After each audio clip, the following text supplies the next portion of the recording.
ఒక సైన్స్, ఒక టెక్నాలజీ, ఒక ఏది స్మార్ట్ ఫోన్లు ఇంత ఉంటే మా చెవులలో ఎందుకు చెత్త నింపుతుర్రా? నేను అన్ని మతాలు అడుగుతున్నా. ఇలా ఏది కోపర్నికస్ అన్నట్టు ఆయన ఏం చెప్పిండు? అరే అవుల చెత్త నా కొడుకులు. అప్పుడు రోమన్ క్యాథలిక్ ఇది ఉన్నప్పుడు ఏం చెప్పిండు? భూమి చుట్టూ అన్ని గ్రహాలు తిరుగుతున్నాయి అంటే, కాదురా అయ్యా చెత్త నా కొడక, సూర్యుని చుట్టూ అన్ని తిరుగుతున్నాయి అంటే ఆయనను చంపేసిర్రు, ఓకే, విషం ఇచ్చి. ఓకే, తర్వాత అదే రోమన్ క్యాథలిక్ చర్చ్ చాలా ఏళ్ల తర్వాత మేము తప్పైంది అని సారి చెప్పింది. అర్థమైందా? కాబట్టి చెత్త వాళ్ళకున్న మిడిమిడి పరిజ్ఞానంతో వాళ్ళకి అంత జ్ఞానం లేక ఎవడో ఏదో పుస్తకం 2000 3000 సంవత్సరాల కింద వానికి ఉన్న జ్ఞానంతో రాసింది.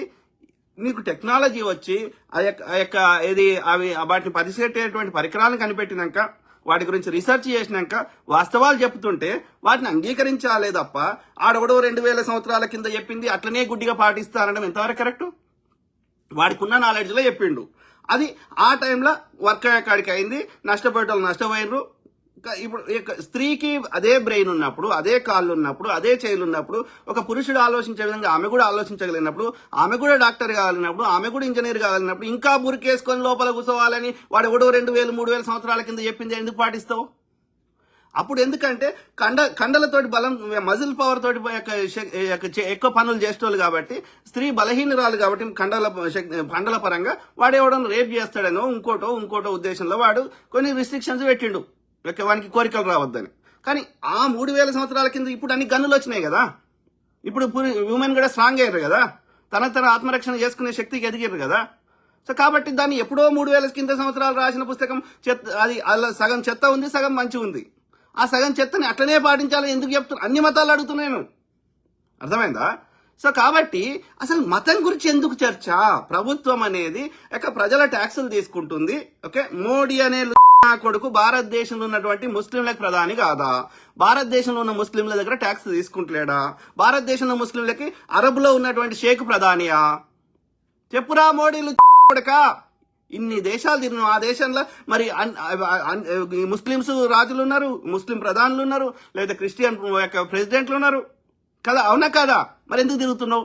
నీకు హిందువుల కోసమే అవతరించిన అవతార పురుషుడికి ముస్లిం దేశాలతో ఏం పని? క్రిస్టియన్ దేశాలతో ఏం పని?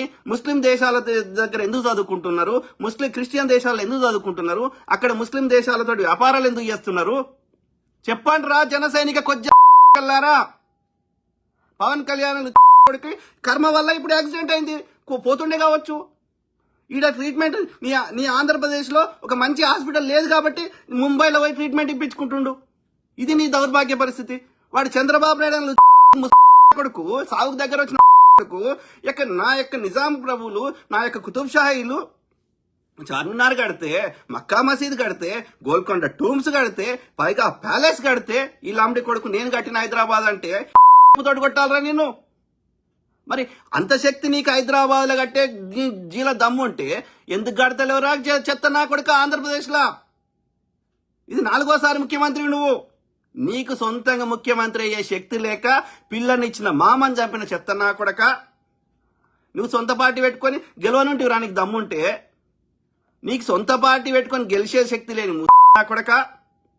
పెళ్ళాన్నే చూసుకోలేనోడు దేశాన్ని ఏం చూసుకుంటాడని విమర్శించిన నువ్వు ఇలా వానంత గొప్ప నాయకుడు లేడని నీ అధికారం కోసం వాని బూట్లు నాకుతా అంటే అది నీ కొడక.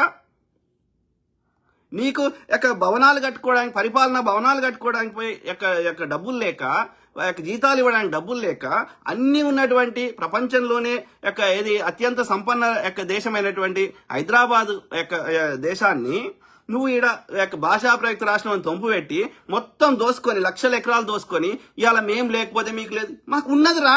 500 సంవత్సరాలు మా కుతుబ్ షాహీలు పరిపాలించారు, నిజాంలు పరిపాలించారు, కాకతీయులు పరిపాలించారు. పోండ్రా ఒక్క చెత్త నా కొడుకు. మేము 1000 సంవత్సరాలు మేము స్వతంత్రంగా బతికినప్పుడు మీకు ఆడ శాతనైతే లేదు. మీరు స్వతంత్రంగా ఆంధ్రప్రదేశ్లో బతికే శక్తి లేదు మీకు, అసమర్థులు. కాబట్టే చెన్నైకి పోయినరు, ఆడదంతే హైదరాబాద్కి వచ్చిర్రు, ఈడదంతే మళ్ళీ అమరావతికి పోతారా, ఇంకా లేకపోతే డల్లాస్పురం పోతారా, చూడాలి. కాబట్టి మీకు రోజులు దగ్గర పడ్డాయి. ఎవరినైనా బెదిరిస్తా, నేను చౌదరిని, నేను కమ్మాని, నేను కాపుని, ఎవడికి కాపు, ఎవడికి బ్రాహ్మణు, ఎవడు పెట్టుకున్నాడు, ఎందుకు పెట్టుకున్నాడు, గోడలు ఎందుకురా? నీకు గోడలు ఎందుకు? ఒకడు ఎక్కువ, ఒకడు తక్కువ, ఒకడు కాళ్ళ లెక్కలు వచ్చిండు, ఒకడు ముడ్డి లెక్కలు వచ్చిండు, ఒకడు మూతి లెక్కలు వచ్చిండు, ఒకడు ముక్కు లెక్కలు వచ్చిండు. ఎందుకు? అందరు అమ్మయోని లెక్కలు వచ్చినప్పుడు, అందరికి ఎండ కొడుతున్నప్పుడు, అందరికి మీద యొక్క సూర్యుడు పడుతున్నప్పుడు, వర్షం పడుతున్నప్పుడు నువ్వు వాడివి. ప్రకృతి నన్ను డిస్క్రిమినేట్ చేయనప్పుడు నా పిర్ర మీదనో లేకపోతే నా యొక్క ఏలు మీదనో నువ్వు ఈకుల పొడివి ఇదని రాలే కదా. ఈ ఎంటికలు వచ్చినట్టుగా ఇటు నువ్వు బ్రాహ్మణుడివి అని ఒక స్టాంప్ వేసి రాలే కదా.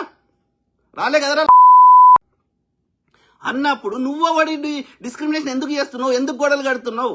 ఎందుకంటే నీ ఆధిపత్యం కోసం. అంటే 99% హిందువులని శూద్రులని సంకనాకిచ్చి వాళ్ళ శ్రమను దోపిడీ చేసి వాళ్ళ సంపదను దోపిడీ చేసి నువ్వు వాళ్ళ మీద రాజ్యం వెళ్తా అని అంటే నువ్వు హిందూ ద్రోహివి, శూద్ర ద్రోహివి, ఓకే, నువ్వు దేశద్రోహివి. కాంగ్రెస్ హయాంలో భారతదేశం యొక్క తలసరి ఆదాయం కానీ, భారతదేశం యొక్క జీడిపిలు కానీ, భారతదేశంలో ఉన్నటువంటి యొక్క జీవన పరిస్థితులు కానీ ఇంత అధ్వానంగా లేకుండేరా? హిందువుల కోసమే అవతరించిన అవతార పురుషులు వచ్చినాక కొద్దిమంది బ్రాహ్మణులు, కొద్దిమంది బనియాలు తప్ప, కొంతమంది కాపు లంజా కొడుకులు తప్ప, ఓకే, లేకపోతే కమ్మ లంజా కొడుకులు తప్ప మెజారిటీ ప్రజలు ఇబ్బంది పడుతున్నారు. ఒక కమ్మరి, ఒక కుమ్మరి, ఒక సాకలి, ఒక డక్కలి, ఒక మాదిగ, ఒక మాల, వీళ్ళందరూ సబ్బండ వర్గాల వారు అనాదిగా నువ్వు సనాతనమన్న చెత్తల మనువాదమన్న చెత్తల ఆనాటి నుంచి ఈనాటి వరకు అంటే నువ్వు రాసుకున్న పుస్తకమే తప్పురా.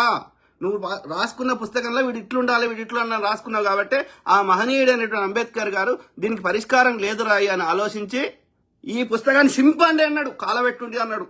అందుకే ఒక రోజు మనువాద దివస్ అనేది, మనువాద దహన దివస్ అనేది చేస్తారు నార్త్ ఇండియాలో. ఎందుకు చేస్తున్నారు? ఇక దానికి వేరే సొల్యూషన్ లేదు. ఇక ఆ చెత్తని అధర్మాన్ని ధర్మబద్ధం చేసిండు వాడు. అర్థమైందా?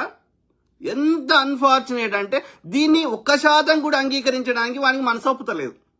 మరి ఏం చేయాలి? అందుకే వాడు రెబల్గా తయారైండు, అందుకే వాడు నక్సలైట్ అయిండు, అందుకే వాడు తీవ్రవాద అయిండు, అందుకే ఇంకోటి అయిండు.